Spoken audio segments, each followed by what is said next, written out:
Guys, Oscar Piastri didn't even make the grid for its home race. And then my home race merch came on that day. Modelled very nicely. It's really random, but I now have merch for I think 8 other teams. I think I'm missing Merc, V-Carb, and Cadillac. Yeah. Anyway. So yeah, Oscar Piastri home race.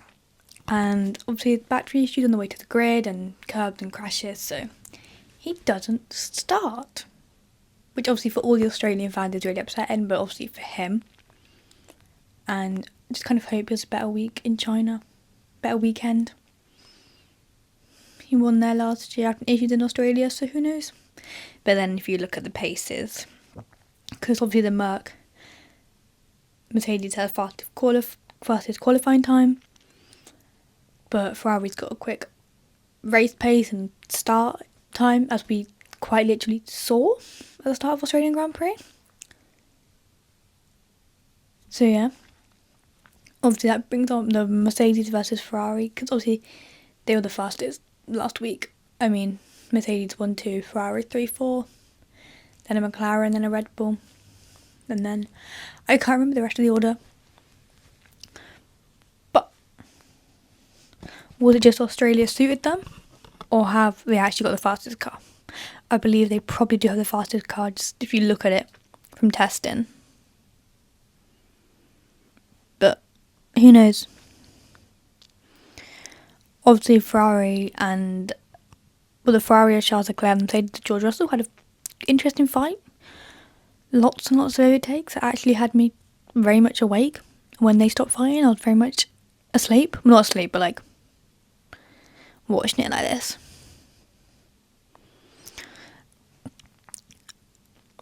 Oh, and then what do we mean Fernando Alonso DNF twice, which I didn't know you could actually do anymore. I thought after 2023 when Perez did that, they'd patched that loophole. They patched it, it's like it's a bug. No, but you can. And obviously it's a bit you kind of did retire. But I guess they need the information, let's be real.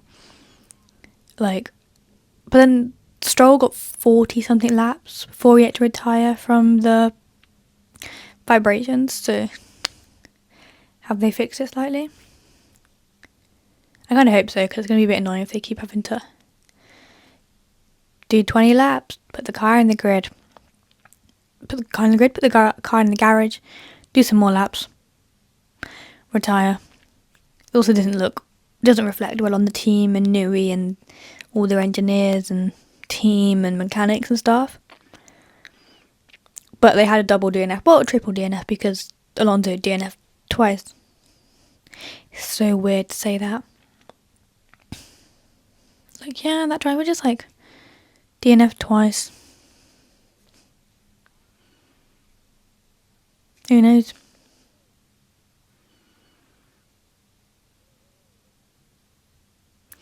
I didn't even know you could still do that. Cadillac had 1 DNF, which is really strange, because by this point on the group chat I was kind of predicting what was happening. I was this guy's going to DNF next, and I did it as a joke. What even happened? I was saying about Hadjar, and I was it's be Alonso soon, and then Alonso did it, and then I was guys, next one is Bottas, or I said a Cadillac as a joke. The Cadillac DNF. I was really scared that I was putting a thing on them. But Perez lasted the whole race, so I take that as a win for Cadillac, the new team, the little team. We take what we can get. Isaac Hadjar DNF. Obviously, he did out-qualify Max Verstappen. Why have I not even mentioned Verstappen's quali yet? God. Started from 20th on the grid. That's not even the back of the grid, that's the thing. No, he started 19th, 20th. I'm trying to think who's... Yeah. Because I was going to say... Hulkenberg as well didn't even come out. It was crazy. We were well and truly back. but Arvid Lindblad scored points on debut to beat Liam Lawson in the race, his teammate. He was going so well at his qualifying, and he was like flying in quali. And then he got points, which we love.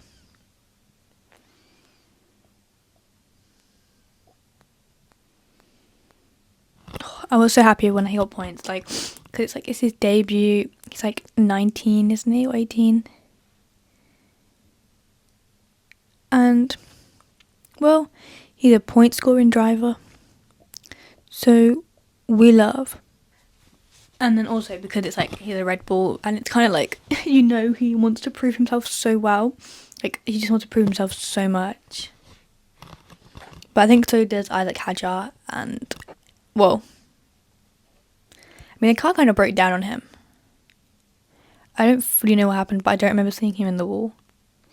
But that's 2 DNFs in a row for him in Australia, which is disappointing for him.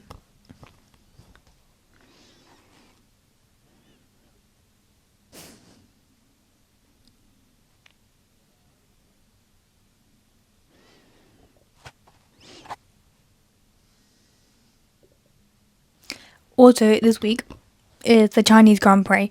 But before we can even start talking about that, I think we need to talk about what's happened on the way getting drivers over there. Kimi Antonelli and Isaac Hadjar, you are toddlers in the nicest way. What do you mean you got told information and you went, let's chat about it on a public plane, guys? Public, not even like, you know, like a private plane. A public plane full of fans. And you guys are yapping. I mean, if Fanny just wanted to go to sleep, and you guys are going, yeah, they're not going to replace Bahrain or Jeddah, it's just going to get cancelled. It's odd. Their PR teams are going to be having a field day. Especially because then Kimi went on to leak the address of his hotel. And now all the fans are waiting, and George Russell got there, and he's like, what the hell? What's going on? It's actually mad. I actually had to giggle when I saw that they'd blabbed this. I'm not gonna like speak on it because if it's not, I don't want to like. Obviously, it's not confirmed by F1 and stuff, so I'm not really gonna be like, oh, the races are cancelled or the races aren't cancelled. Like, it's not really my place to say. But then I've also got to talk about the Franco Colapinto law because bro is having the time of his life in what country are they in? China. He's like off doing everything, and he's like communicating with the locals about. I mean, he's just talking about Lionel Messi, which is very Argentinian of him, which we support. Like, we love that. And then like, and then I saw the clips with my fans, and he's like, yeah, I did this, and then this. But like, yeah, Franco, we love like the fact you're talking about your day, but maybe listen to what the fans have to say. No, I'm joking. It's like really good how he's like really willing to like talk, and I just love the fact he just posted on his Instagram getting lost in China, like completely valid. I haven't really spoken much on the McLaren drivers, but I just don't know what to say because I mean, yeah. Yeah. Also, like, random news related to F1 driver. It's not even that random. We all kind of knew it was coming in. Max Verstappen's racing in Nordschleife. 24 hours of Nürburgring GT. Oh, but the engagement that, like, championship is now going to get. Like, obviously, like, it's already quite a known championship. But then to have Max Verstappen there, obviously they had Max Verstappen at, like, one race last year so we could get his permit. To have him there doing the 24-hour race, like, it's going to be mental. Like, I would try and get tickets, but I'm not even going to try because I just know, like, all the Max fans are going to get them, which is completely valid. Like, they are Max's fans. Like, I'm a neutral girl, I say.